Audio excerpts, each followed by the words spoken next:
Султан, менде сонун идея бар.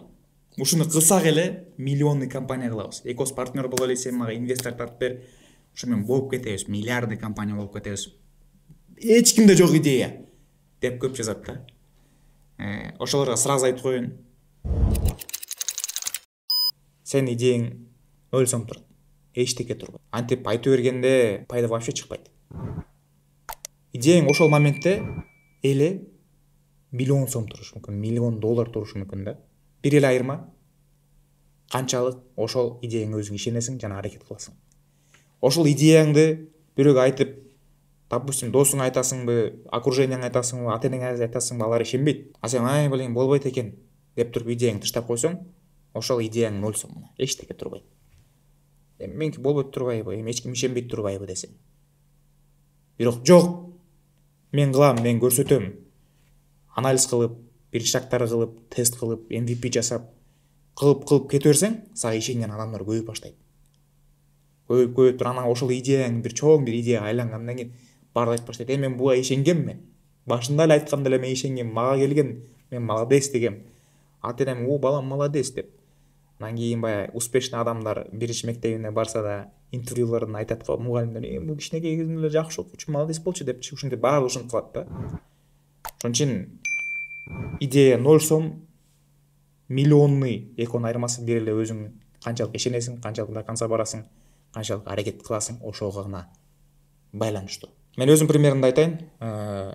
Мен өзү жареный мороженое менен баштаган болчумун. Көлдө сезон сайын сатчымын, биринчи болсо бирөөгө иштеген, биринчи сезон, экинчи сезон досумдун инвестиция кылып, экос 50/50 точканы алганбыз. Анан кийин көргөм, конкуренттер көбөйүп баштаган. Анан 3-чү жыл та шариковый мороженое коштук. Анан жанымда конкуренттер толтура. Конкуренттер баягы наглыйраак да, мындай айтканда соодага бышып калган адамдар болчу да. Кел, мен сизге сонун жасап берем, арзан жасап берем, анан мысын көйтүп берем, анан тигин көйүтүп берем деп туруп, а мен болсо антип сата албайм да, мен уялчагыраак болчумун. Анан мен ойлонуп баштагам. Мен клиенттерди кыйкырып сатпай, келиңиз сизге скидка кылып берем эмес, ушул конкуренттердин арасынан тандап келип, мен алса экен деп, кантип кылам деп ойлонгом да. Анткени, допустим, биз 5 киши турабыз, баарыбыз 10 000 сомдон касса жасайбыз. Мен эгер лидер болсом, мен 10 000 эмес, 30 000, 40 000 кылам, калгандар азыраак кылат деп ошол идея деп жүрүп, мага оюма эмне келген? Замок келген да. Замок элдер баары билет, анткени Disneyland, замок деп туруп чоң көп сказка мультфильмдерге киргизип койгон элине.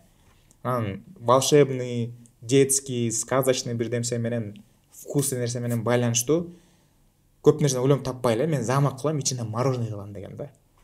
Анан башында өзүм да ишенбей кеткем, кантип кылмак элем.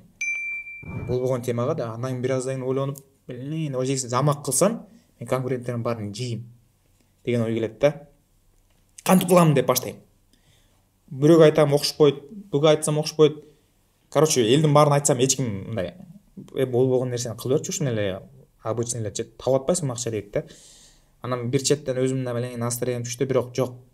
Акча эптеп чогултуп, биринчи аналогун кылып көрдүм, замоктун кичинекей мындай атайын сварщикти алып келип, таластан бери. Досумдун атасын. Анан окшошпой калды. Анан айтты элдер, мен сага айтпадым беле, жөн эле кетирдим монча акча депчи. Анан окшошпой калды беле. Но мен сдаваться эткен жокмун. Мен берилген жокмун. Мен кайда кылып бердим. Анан биринчи Ямилендти жасалды. Мага чейин мебельныйдан опыт алып, анан кийин Ямилендтен кийин Ошко барып алып туруп, Айлендти курдум, 14,5 метровый замокты. Андан кийин болсо 17 метровый Бишкектеги замокты курдум. Анан барган сайын элдер, бул бала деген молодец болчу да, мен ишенгем да деп ошентип баягы нерсе башталды да.